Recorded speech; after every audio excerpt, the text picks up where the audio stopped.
Sir আমার একটু phone এসেছে স্যার, একটু অ্যাক্সিডেন্ট আসছে। আচ্ছা যাও যাও যাও, ব্যস্ত এসে।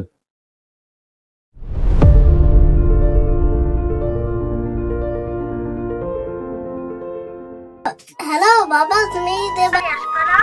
নতুন জামা পরে তোমার সাথে ঘুরতে যাব না?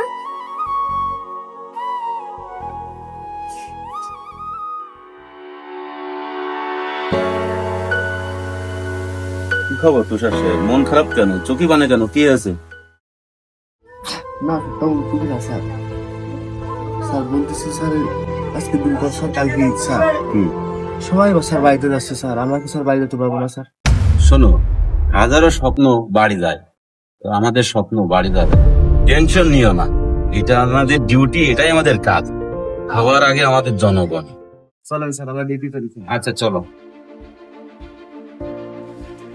যে যা জায়গা থেকে দেশের জন্য কাজ করেন, মানুষের জন্য কাজ করেন, সবাইকে ঈদ মুবারক, ঈদের শুভেচ্ছা। এভাবেই হাজারো স্বপ্ন বাড়ি যেতে পারে না।